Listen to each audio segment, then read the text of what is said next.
দর্শক, তেলের পাম্পের পরিস্থিতি জানাতে রাজধানী থেকে সরাসরি যোগ দিচ্ছেন সহকর্মী হিমেল। হিমেল, আমাদেরকে জানাবেন রাতেই ফিলিং স্টেশনে জ্বালানি তেলের জন্য ভিড় কেমন দেখছেন?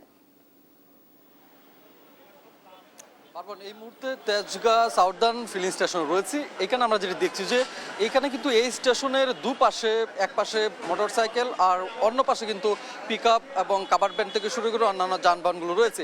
প্রায় 1 কিলোমিটারের অধিক যে দূরত্ব, সেই দূরত্ব অনুযায়ী কিন্তু আসলে তারা অপেক্ষা করছে তেলের জন্য।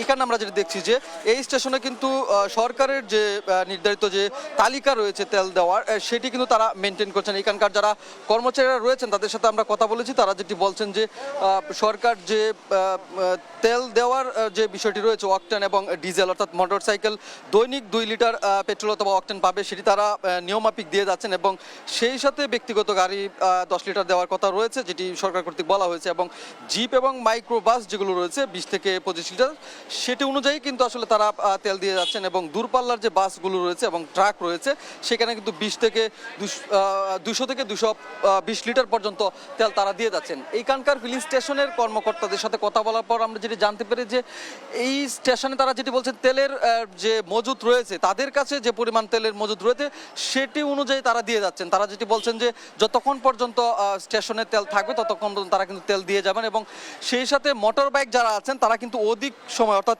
2 ঘন্টা 1.5 ঘন্টা এমনকি কেউ 3 ঘন্টা ধরে কিন্তু লাইনে দাঁড়ানো ছিল। আমি একটু কথা বলতে চাই এখানকার যে মোটর সাইকেল আরোহী রয়েছেন এবং তিনি তেল সংগ্রহ করতে এসেছেন। আপনি কতক্ষণ যাবত ওয়েট করছেন এইখানে? 1.5 ঘন্টা যাবত আছি লাইনে। আপনারা তেল পাচ্ছেন কতটুকু সেটা কি জানেন? শুনছি এখান থেকে 250 টাকার মানে 2 লিটার তেল দেয়, বাকিটা নিলে আজকেই যুদ্ধ শুরু হওয়ার পরে আজকেই প্রথম নিতে আসলাম। পার্সোনাল ইউজে চালাই তো, এই কারণে আর কি। আরেকজন তেল আরোহী যিনি তেল নিতে যাচ্ছে, মোটরসাইকেল আরোহী, আপনি কতক্ষণ যাবত অপেক্ষা করছেন? আমি এই যে এরকম 1 ঘন্টা 20 মিনিট ওরকম আছি, 20 মিনিটের মতন। আর একজনে একটা করে নিউজ দিচ্ছে, কেউ হচ্ছে 3 লিটার দিচ্ছে, কেউ 300 টাকা দিচ্ছে। আসলে পরবর্তী কেউ তো শুনছিলাম বলছে যে 250 টাকা তেল দিচ্ছে। 250 টাকা তেল দিয়ে আমরা চলতেছি অনেকক্ষণ, দীর্ঘক্ষণ লাইনটা এখনও দীর্ঘ আপনার প্রায় 3 ঘন্টার মতো। লাইনটা অনেক বিশাল, এই রেস্ট অফিস পর্যন্ত চলে গেছে।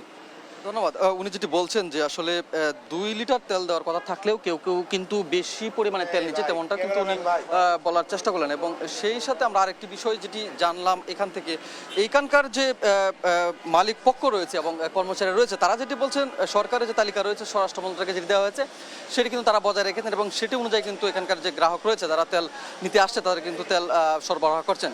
রাজধানী তেজগাঁও থেকে এই জ্বালানি তেলের এই ছিল সর্বশেষ তথ্য।